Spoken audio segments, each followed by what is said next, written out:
Hey guys, it's me, cyoubx, and this is the Valk M.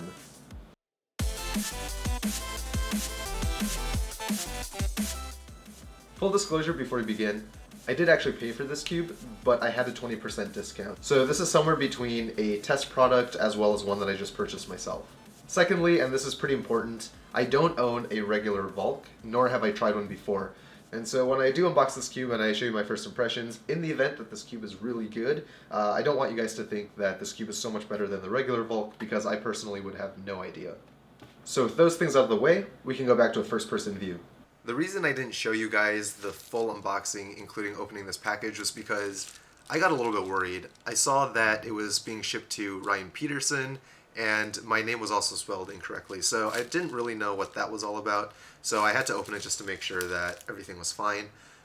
In fact, everything was fine, but I still don't know who Ryan Peterson is, and my Facebook creeping really didn't help. But with all of that out of the way, this is the Valk M. Now, I am a little bit disappointed because I expected this cube to come in that really nice black box, and I kind of expected to have a really nice unboxing experience. I know for a lot of you guys that really doesn't matter and you just want to know how this cube actually is, but if you're paying, $40 or $50 for a cube and the stock one comes with really nice packaging, you kind of expect that same thing to be true when you pay a premium price. So I was a little bit disappointed, but at the end of the day, it's the cube that really matters, so I'm not going to dwell on this too much. Out of the box, we see that these are the custom shades that I went for. In case you guys are interested, this is just a white, red, this is a bright blue, bright orange, fluorescent green, regular yellow, and these shades are pretty good. It's something different that I've never gotten before, but I thought I'd try it out, and first looks, it looks okay. It's pretty nice. Also, just feeling the cube now, it is pretty greasy on the outside. I think that makes sense just because there's probably a ton of lube in here and it's been sitting in the package for a while. So all of that is fine and it'll go away with time. Let's just do some first turns.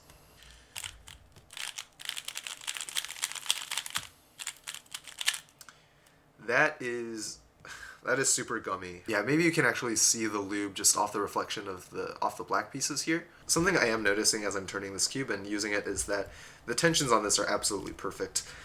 You can see here that the tensions are pretty tight. Now for some people, I think this would be too tight. In fact, for most people, I would argue this is too tight. But this is the exact tension that I would go for. I really like tight cubes, and this just works extremely well for me. So I've done about 200 solves on this cube now, and what you're seeing is a 10.93 average of 5 with a couple of pretty good singles. I realized that there were a few things I didn't cover in the unboxing. The first is I really didn't talk about the magnets. I'm going to be making a separate video talking about magnetic cubes and what I think about them, but in short, you can't really feel the magnets when you turn this cube, especially if you're going at full speed. What the magnets really do, and I think how they're super helpful, is they prevent you from overshooting, and that's going to help you avoid lockups and catches. It doesn't make you faster, you're not really going to feel a click, and it's definitely not going to help you solve +2s, but what it does is it helps the cube feel more stable, and that's really, really beneficial. Now the one downside that I've experienced with magnetic cubes, and the Valk 3 is no different, is that M slices are a little bit tricky. It's not that they require more force, but I would say M2s in particular are a little bit hit or miss for me. And sometimes I'll just do a single M instead of an M2, and that can ruin an entire solve.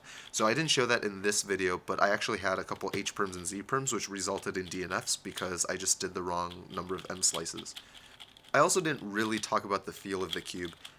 If I had to explain it as simply as possible, it's essentially an upgraded Guhong version 2, if you guys still remember that cube. It's kind of blocky, it's pretty quiet, and it's super smooth. This is a feel that I personally quite enjoy, but it's not for everyone, so just keep that in mind.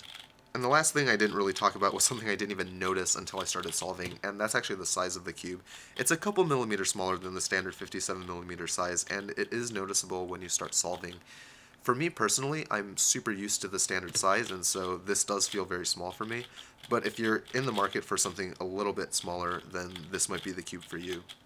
So I'm not planning on making a full review of this cube, but if there's enough interest, then sure, I'll do it. But I definitely will make a follow-up video talking about magnetic cubes and what I think about them, and that will talk a little bit more about the price. But for now, I'm super happy. I hope you guys enjoyed this new style of unboxing and first impressions. It's a little bit harder for me to make, but hopefully it's more enjoyable for you. Let me know what you guys think, and until next time, toodles.